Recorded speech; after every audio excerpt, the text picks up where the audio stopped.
Good morning class 10 division में कोई भी लेसन हम ले लेते हैं। चलिए सोशल में डिवीजन में लेते हैं मैन्युफैक्चरिंग। मैन्युफैक्चरिंग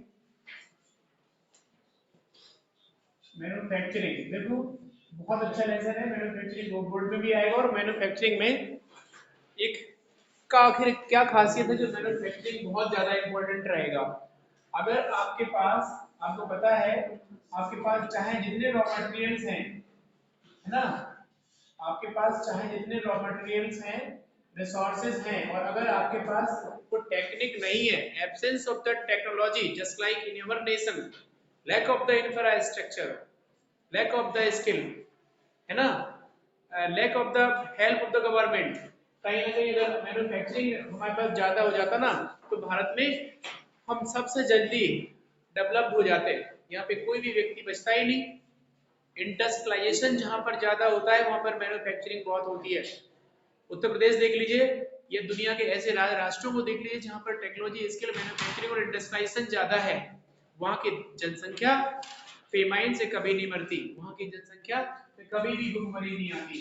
तो रॉ मटेरियल से हम जब एक कंप्लीट प्रोडक्ट तैयार करते हैं, पहले समझ लीजिए कंप्लीट प्रोडक्ट, जब भी हम रेडी फॉर यूज है ना, रॉ मटेरियल में आ जाएगा व्हीट, ऑयल और शुगर। बना ली हमने, नहीं शुगर नहीं, चलो ठीक है, शुगर, बिस्किट,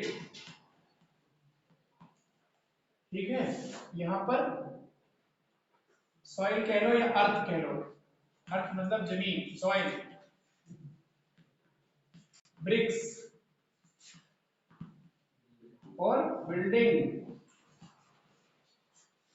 तो इतनी टेक्नोलॉजी सफिशिएंट है नहीं है, मतलब इतनी टेक्नोलॉजी अगर हम कहें कि तो हम बिस्किट बनाना जानते हैं ना, मकान बनाना जानते हैं, नॉट सफिशिएंट।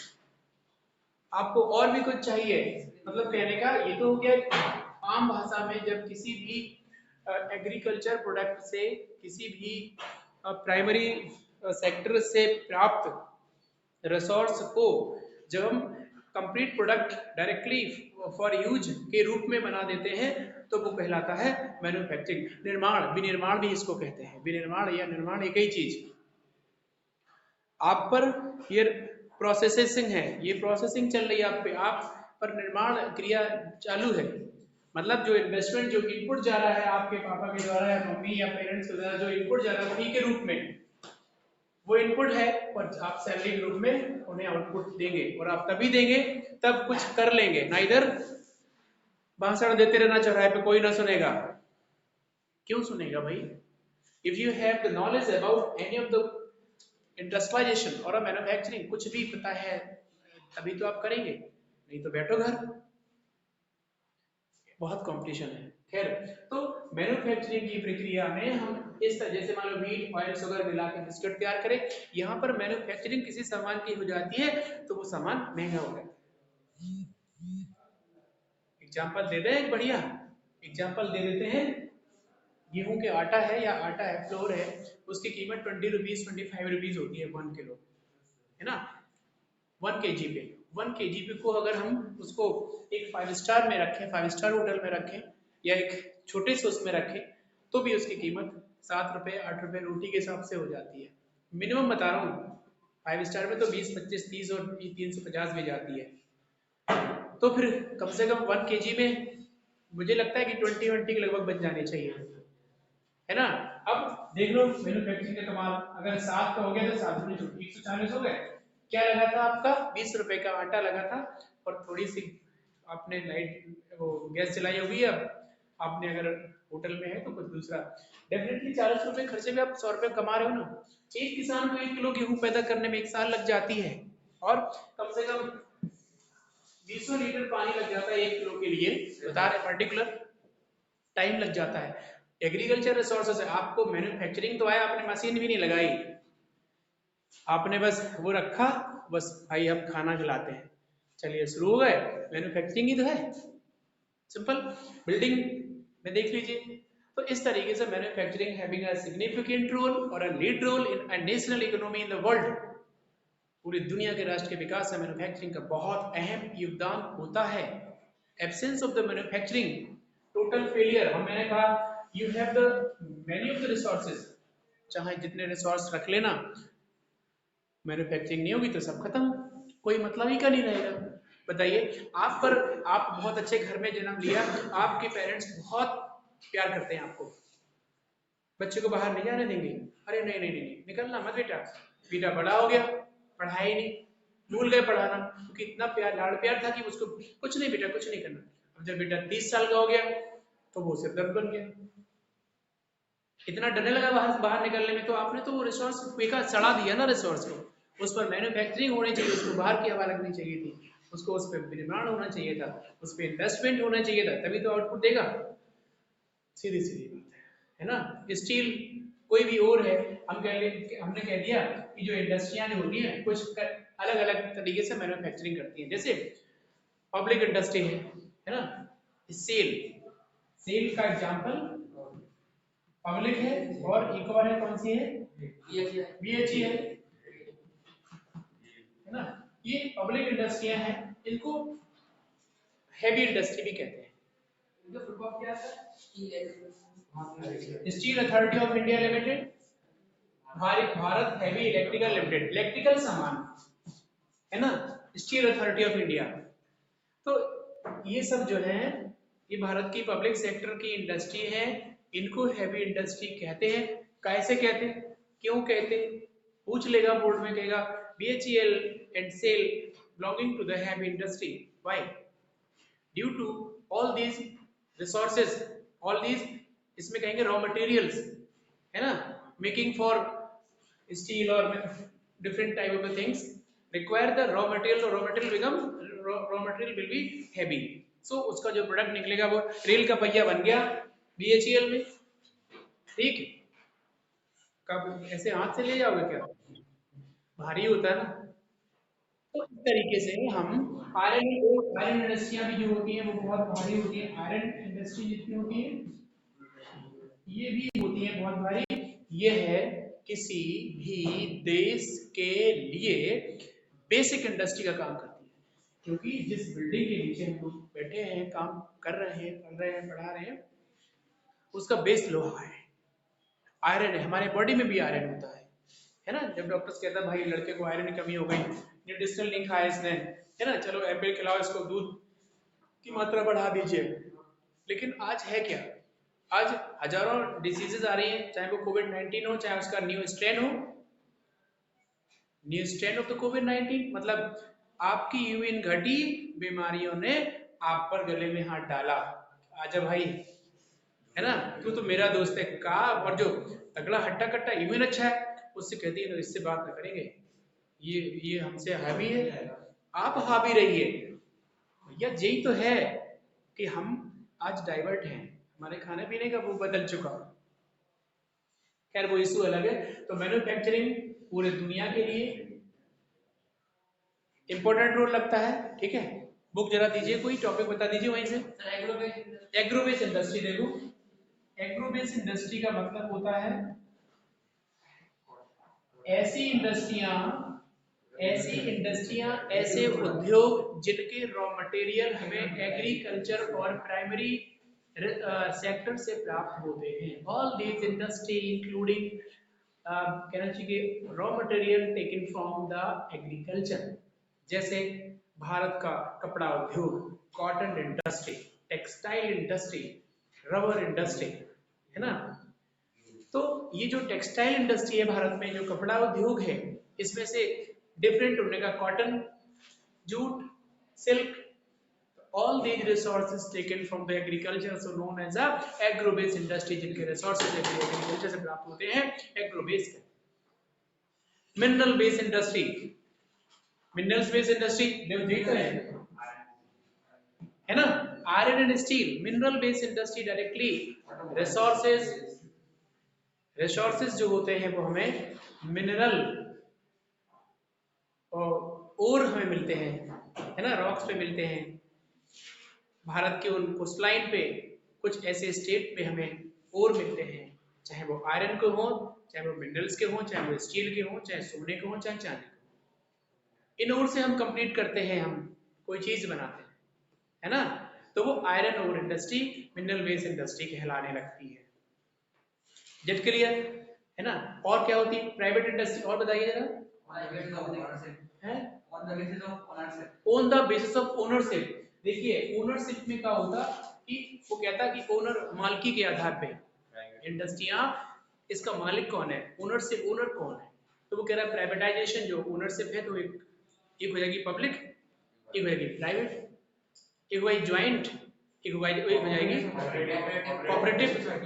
देखो पब्लिक चले, पब्लिक का मतलब सरकारी, पब्लिक मतलब लोगों की, पब्लिक को सरकारी काय को कहते हैं क्योंकि गवर्नमेंट है तो पब्लिक की कैसी हो गई, आम जनता कैसे, पब्लिक के लिए है।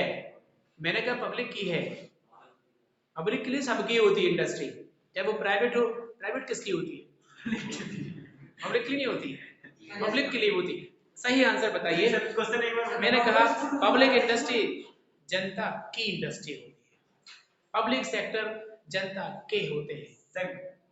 गवर्नमेंट के द्वारा होती है तो सरकारी नहीं होती, सरकारी और जनता के मतलब यहाँ कुछ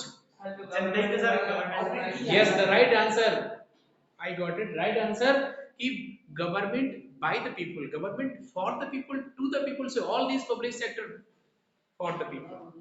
सिंपल सी बात है। सुनो सिलेबस कंप्लीट करने से 4 लाइनें मैथ लगा के और रख लेने से पेपर 10 पास हो जाए, जैसे कुछ होने वाला नहीं है।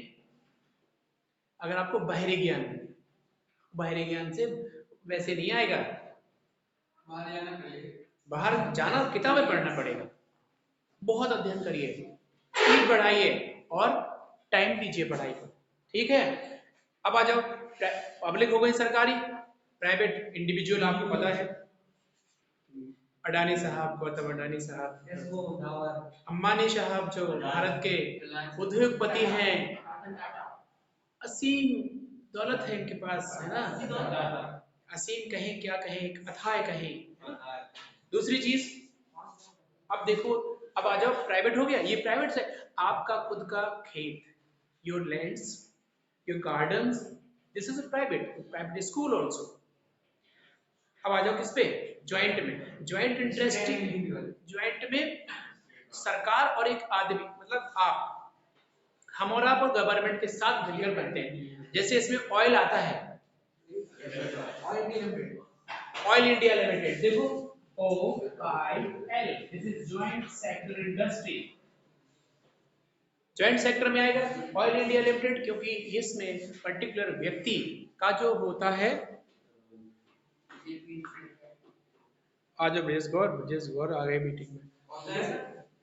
देखिए OIL, ऑयल इंडिया लिमिटेड, जो ज्वाइंट सेक्टर इंडस्ट्री में आएगा, क्योंकि इंडिविजुअल है ना, इंडिविजुअल स्टेट गवर्नमेंट, सरकार और प्राइवेट व्यक्ति के साथ समझौते होते हैं और इंडस्ट्री शुरू हो जाती है।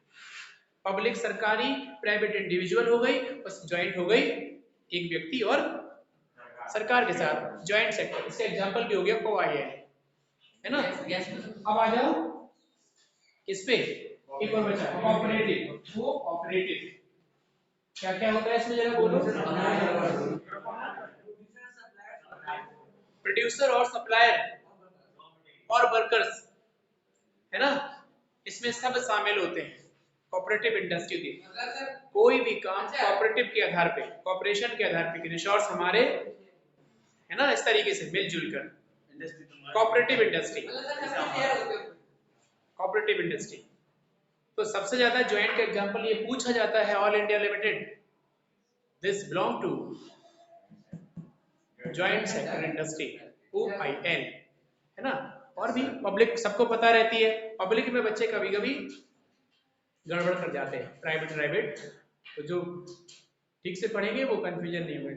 होता क्या, कभी कभी बच्चे को आता सब है और वो कंफ्यूजन में भूल जाता। ज्वाइंट हो गई और कोऑपरेटिव हो गई, पब्लिक हो गई, प्राइवेट हो गई, एग्रो बेस्ड हो गई, मिनरल बेस्ड हो गई, और बताओ रॉ मटेरियल तो है जी, मिनरल बेस्ड। भाई कैपिटल कैपिटल इन्वेस्टमेंट देखो, एक चीज है, एक ध्यान सुन लो, एक है इन्वेस्टमेंट। इन्वेस्टमेंट इन्वेस्टमेंट का मतलब होता है कहीं पर पैसे लगा देना। जब आप कहीं पर किसी एसेट पे पैसे लगाते हो तो क्या होता, वो इन्वेस्टमेंट कहलाता है।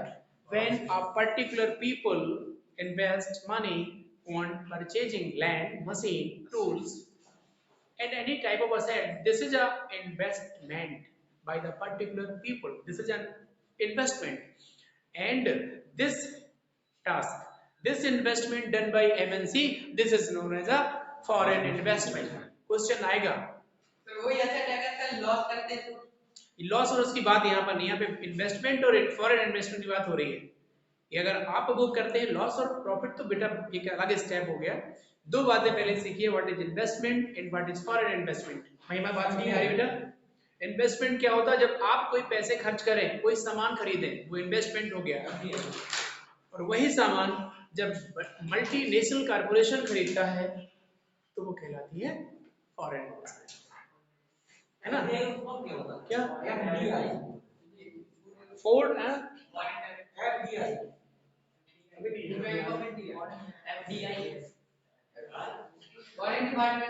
नहीं अभी नहीं, ठीक है, ये हो गया। और इससे रिलेटेड बताइए, और है bulk and weight of raw material and finished goods. Heavy Industry, light industry. वही चीज मैंने बता दी पहले से। एक होती है हैवी, एक होती है लाइट इंडस्ट्री। हैवी में जिनके रॉ मटेरियल्स हैवी होते हैं, मतलब वजनीले होते हैं, आयरन वाली होगी, स्टील वाली होगी। अब आ जाओ लाइट इंडस्ट्री, जहां पर इलेक्ट्रिकल इंडस्ट्री लाइट में आएंगी, क्योंकि इलेक्ट्रिकल वायर और इनके फ्यूज वगैरह बनते हैं। और वॉच इंडस्ट्री, जो घड़ियां हैं उनके सुइयां बनती हैं, बहुत हल्की होती है। Light industry, light weight industry, तो ओनर से, है ना?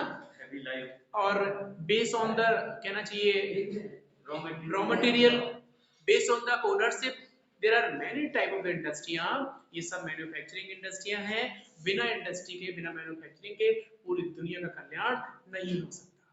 इसलिए I requested to the respected government increase the industry in our nation. So most of these people वो इंडस्ट्री सेटअप करे और हमें काम दे। बाकी all these industries follow the rules and regulations provided by the government of India, Wage Act, Factory Act, है ना, जो हमारे लेबर एक्ट के अंतर्गत। हाँ बताओ, इंडस्ट्री सेटअप करने के लिए कौन सी 5 चीजें पढ़ते हो? ये बैठो। सबसे पहले इंडस्ट्रियल लोकेशन, है ना, सबसे पहले हमारे जो इंडस्ट्रियल लोकेशन चाहिए हमें। हाँ, इसके बाद दूसरी चाहिए हमें चीफ लेबर, मार्केट के करीब होना चाहिए, है ना? और रॉ मटेरियल्स हमें सस्ते मिलने चाहिए। और देखो लोकल गवर्नमेंट सपोर्ट, हाँ बिल्कुल, जो ये तो पहले ही चीज होगी कि पहले हमें लोकल गवर्नमेंट की सपोर्ट नहीं होगी तो हम एंट्री ही नहीं कर पाएंगे।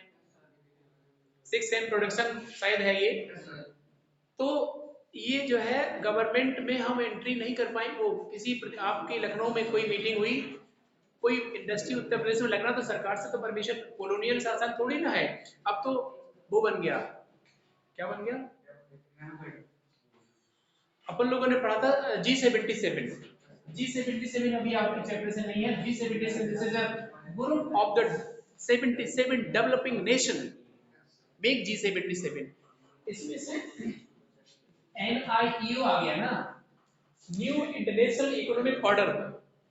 जब न्यू इंटरनेशनल इकोनॉमिक ऑर्डर तो कोई भी देश बिना परमिशन घुस नहीं सकता, तो कोई प्रदेश नहीं आ सकता, कोई इंडस्ट्री नहीं आ सकता।